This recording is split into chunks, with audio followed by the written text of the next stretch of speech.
Start કરીએ. Okay, ચાલો. સો હવે આજે આપણે શીખવાનું છે નેક્સ્ટ જે વિજેટ છે. વિજેટનું નામ છે કાર્ડ વિજેટ. So card example STFUL card example. Okay, આને કાઢી નાખશું. સ્કેફોલ્ડ એફ બાર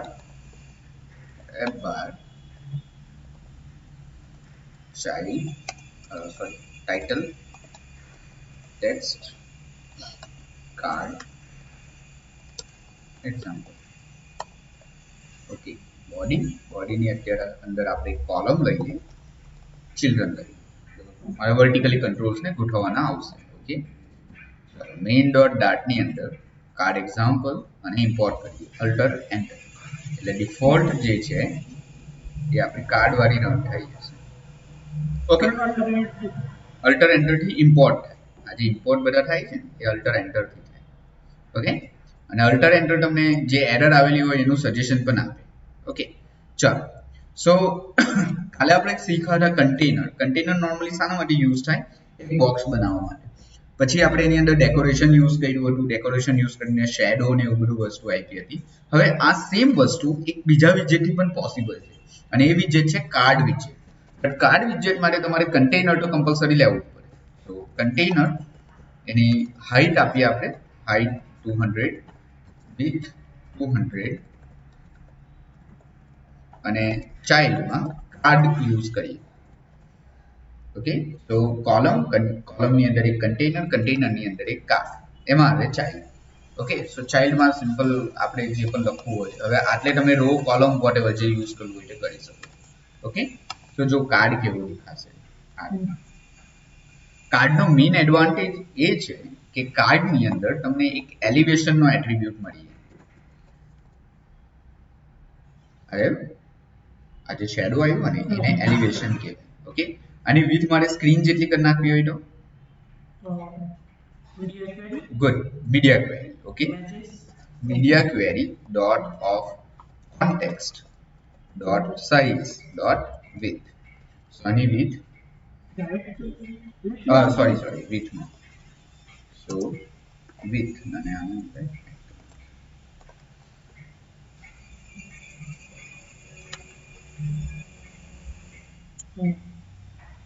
ઓકે.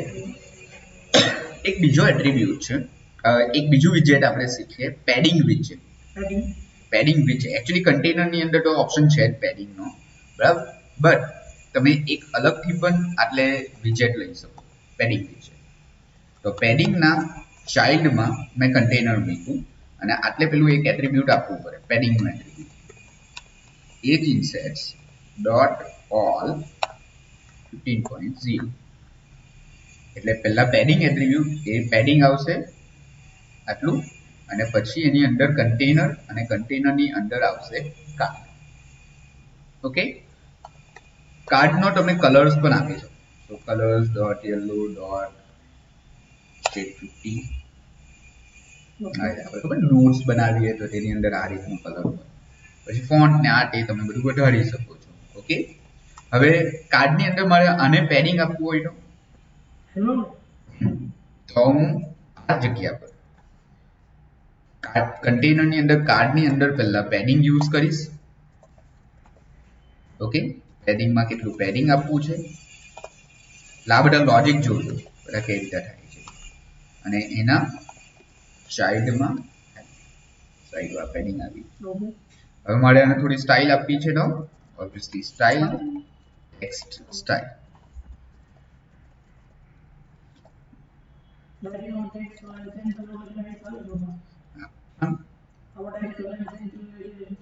ના એ પણ હું તમને કરાવ બતાવું. કલર ચેન્જ કરી દો અને એને થોડો ડાર્ક કરી નાખીએ.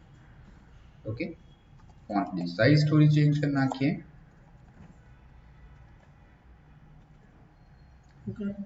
કાલે જે બધી વસ્તુ આપણે શીખ્યા હતા, તો અત્યારે કેટલા વિજેટ નવા શીખ્યા. પેડિંગ વિજેટ, કાર્ડ વિજેટ, કાર્ડની અંદર પાછું મેં પેડિંગ યુઝ કર્યું.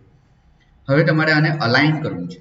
તમે કહો છો કે આને સેન્ટ્રલ ધારો કે મારે અલાઇન કરવું છે, યા લેફ્ટ તો બાય ડિફોલ્ટ આવે, મારે એને રાઈટ અલાઇન. કાલે તમે ક્વેશ્ચન પૂછેલો હતો કે રાઈટ અલાઇન કરવું છે, સેન્ટર અલાઇન કરવું છે યા left align, because by default એ લેફ્ટ અલાઇન થઈને આવે. તો એના માટે પણ એક વિજેટ અવેલેબલ છે. વિજેટનું નામ છે અલાઇન વિજેટ. ઓકે, અલાઇન વિજેટ નોર્મલી અલાઇનમેન્ટ કરવા માટે યુઝ થાય. ફોર એક્ઝામ્પલ અલાઇનમેન્ટ અને અલાઇનમેન્ટ ડોટ સેન્ટર. બરાબર, લેફ્ટ રાઈટ કરવું હોય તો ટોપ રાઈટ. એટલે આ વિજેટ પણ યુઝ થાય છે જ્યારે તમારે અલાઇનમેન્ટ કઈ વસ્તુ કરવી હોય તો.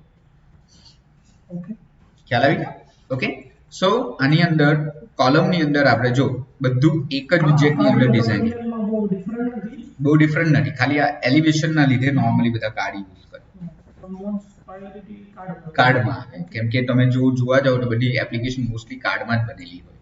ઓકે, ચાલો જો ફ્લટરનું મેઇન વસ્તુ મેં તમને કહ્યું હતું કે બધી વસ્તુ એક જ વિજેટમાં ડિઝાઇનિંગ થાય. સી કોલમની અંદર જ આ બધી વસ્તુ છે. મારે બીજું વિજેટ લેવું હશે તો ઓબ્વિયસલી મારે કોલમની અંદર આટલે આ રીતે લેવા પડે, કેમ કે કોલમથી વર્ટિકલી તમે અલાઇન કરી શકો. ઓકે, ચાલો સો જો અત્યારે મેં શું કર્યું કે કોલમની અંદર ટોટલ 6 પેડિંગ લીધા, એટલે 6 કાર્ડ બની ગયા. બટ જો હા પેડિંગની અંદર છે ને કાર્ડ આખો, એટલે મેં પેડિંગને કોપી પેસ્ટ કરી દીધી અને ઓબ્વિયસલી કોલમની અંદર છે એટલે બધું વર્ટિકલી અલાઇન થઈ જશે. તો જો ફ્લટરમાં એક એરર આવે, આ ટાઈપની એરર આવે. આ એરર ક્યારે આવે કે જ્યારે એને જગ્યા નહીં મળતી હોય ને તમારે વધારે વસ્તુ સેટ કરી દીધી હોય. પ્રોબ્લેમ એ છે, આમાં શું પ્રોબ્લેમ છે એકચ્યુઅલી કે ફ્લટર બાય ડિફોલ્ટ તમને સ્ક્રોલિંગ નહીં આપે. તમે કેમ એપ કોઈ પણ એપને આપણે સ્ક્રોલ કરી શકીએ, તો Flutter by default scroll support નથી કરતું. એના માટે તમારે આટલે એક ઓર વિજેટ યુઝ કરવું પડે.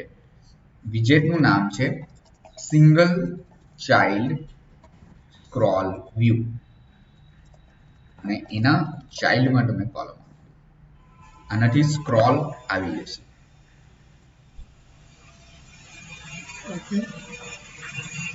ઓકે, તો સ્ક્રોલિંગ આપવા માટે તમારે single child scroll view use કરવાનું.